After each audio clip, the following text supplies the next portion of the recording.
what is the 3 address code. For example, we are having an expression like x plus y into z. So now here, first I am creating a temporary variable t1 because it is a 3 address code. 3 address code is consisting of 3 operands, 3 addresses. So that's why it was named as the 3 address code. T1 is an address, Y is an address, and Z is an address. So that's why we are calling it as a 3 address code.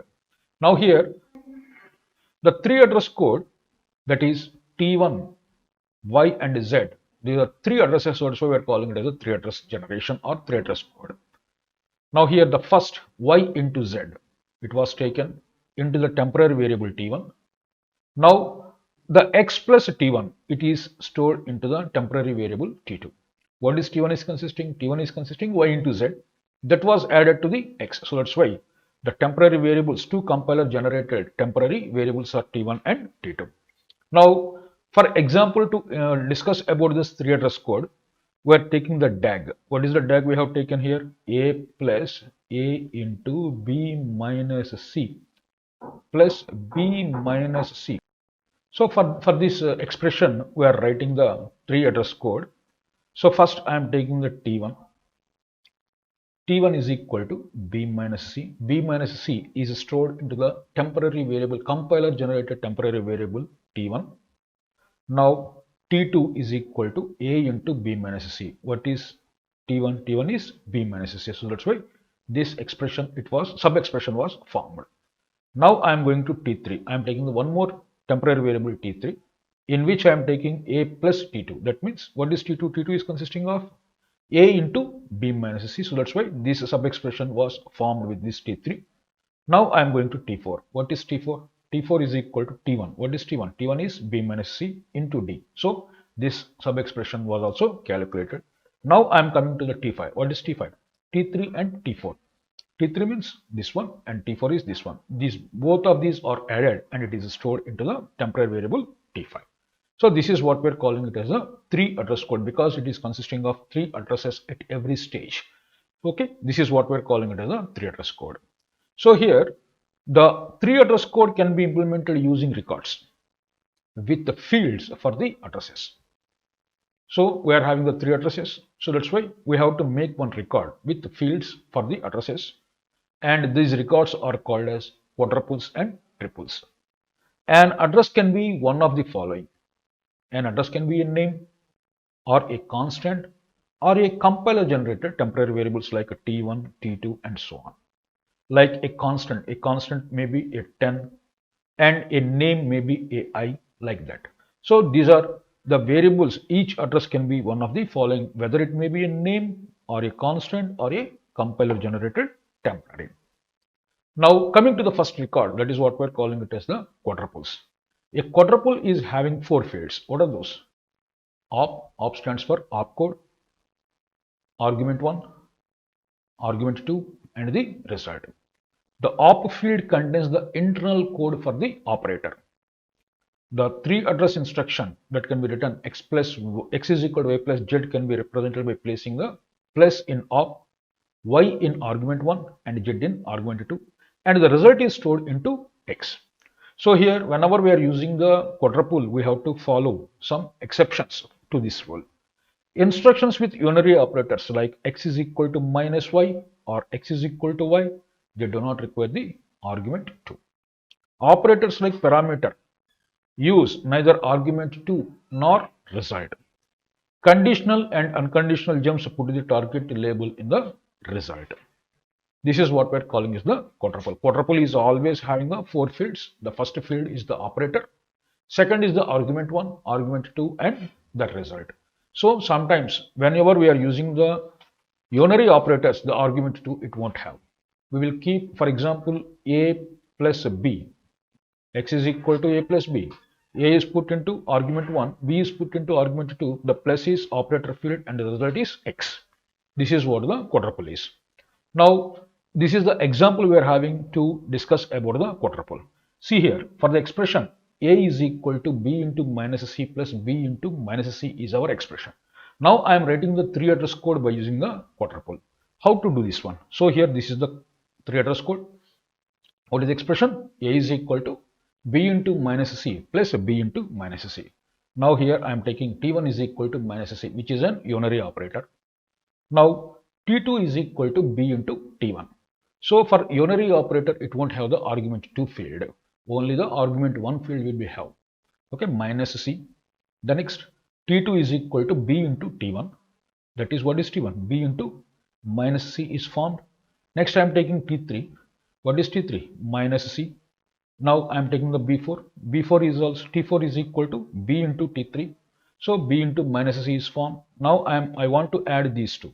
So now here it is stored into t3, t2, and this is stored into t4. So that's why it is stored. t2 plus t4 is stored into t5. Now here a is equal to t5. Now here a is stored t2 plus t4. What is t2, t4? b minus c plus b into minus c, it was stored. Now this can be represented in the form of the quadruples, how we are storing into the record. So what are the four fields we are having? The first field is the operator, second is the argument 1, third is the argument 2, and the fourth is the result. Now coming to the first record. What is the first record? 0. What is first? Minus c. So here operator is minus and it was stored the c argument 1, and which was stored into the result t1. The second one, it was stored into the record 1. What is that? Operator is into the argument 1 is b, argument 2 is t1, and the result is stored into t2. Coming to the third one, b, that is minus c, it is stored into t3. Like coming to the third record, it is having again star b, t3 and t4. Okay, t4 is the result and t3 is the argument 2, b is the argument 1, and the operator is the star. Now coming to the fourth one, plus t2, t4, and the result is stored into t5. What is 5? 5 is having a is equal to t5. Now here equal to the argument 1, we are having only t5, and the result is stored in the a, and it won't have any argument 2.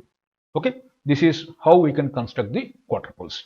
Now there is a second method to construct your record is a triple, which is having 3 fields. Instead of having the 4 fields like in quadruple, here we are having the 3 fields. What are the 3 fields? One is operator, the second one is argument 1, and the third one is the argument 2. Now here in the previous example, we have seen constructing of your quadruple with the DAG. Now here I am constructing with the syntax tree. What is the operation? A is a plus a into b minus c plus b minus c into d. For this I am doing here this one. See this one. What is this? The first operator, a is equal to b into minus c plus b into minus c. This is how we can construct the parts tree. Okay. Now here coming to this one. So first I am creating the minus c. So 0 in the 0th record minus c. Now in the first record I am having b minus c. So b into minus c, I want to perform this operation, b into minus c. What is the operator? Into b star.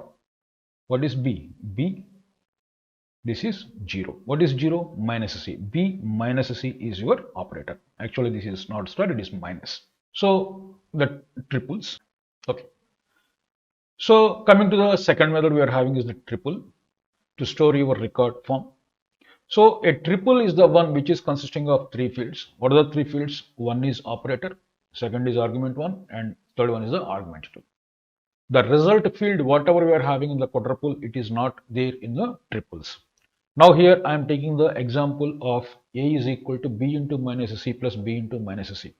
So in the previous example we have given the DAG for the a is equal to b into minus c plus b into minus c. Now here in this example we are going to give the syntax tree, how to construct the syntax tree for the given. So here a is equal to b into minus c plus b into minus c. This is how we have constructed the syntax tree. Now for this syntax tree, I am going to create the triple. Now here in the 0th record, we are having is the minus, operator is minus, argument 1 is c. So minus c is formed. Next, coming to the first field, that is the first record, I am having b into minus c I want to create. So star is my operator. The next b is there.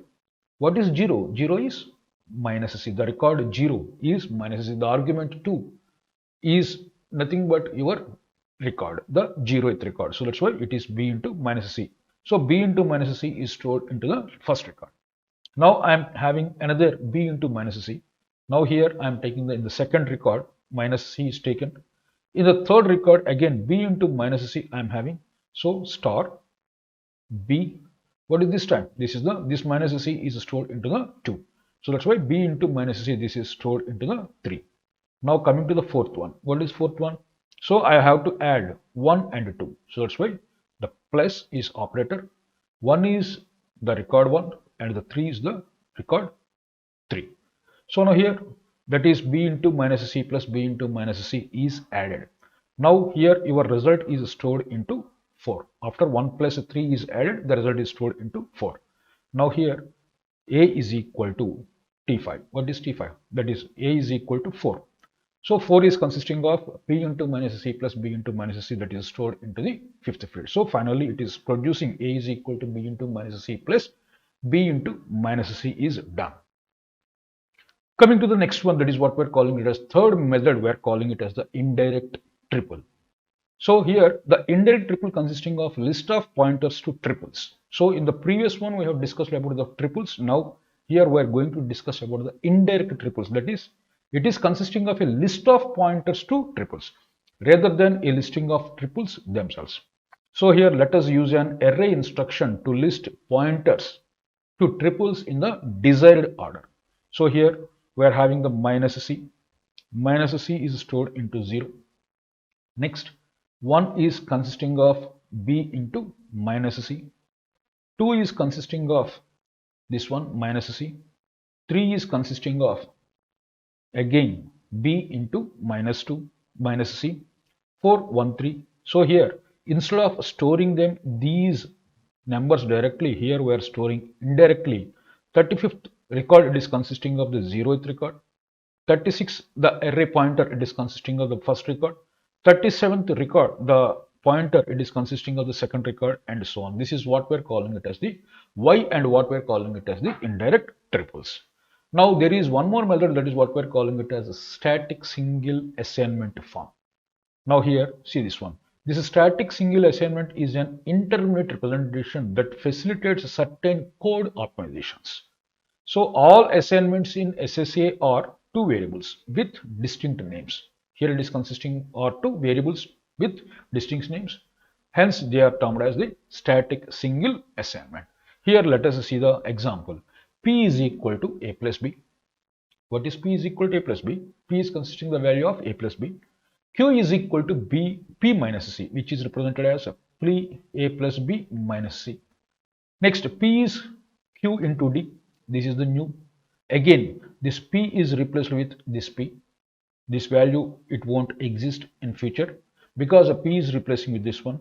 Now here P is equal to E minus P. What is this one? So it becomes E minus Q into D. Next, Q is equal to P plus Q. What is P? P is E minus Q into D plus Q. So here it is having the three-letter code, which is somewhat clumsy here. So that's why we are going with the static single assignment form. So here instead of taking the P, I am taking it as a P1 is equal to A plus B. So what is the value in P1? It is consisting of A plus B. Now Q1 is equal to P1 minus C, that is A plus B minus C, it is formed. Now Q2, what is Q2? Q1 into D. What is Q1 into D? That is A plus B minus C into D, it is formed. Next, P3 is equal to E minus P2. What is that? E minus P2. What is P2?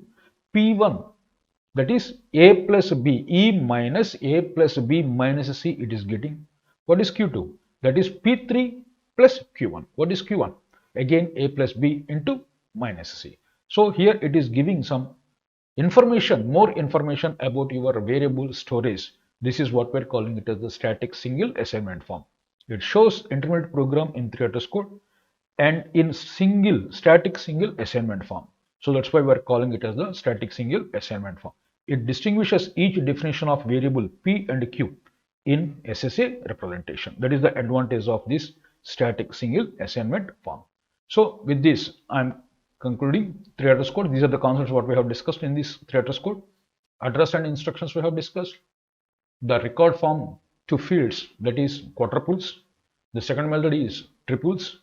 Third method is indirect triples, and the fourth method we have discussed is static single assignment form. Thank you.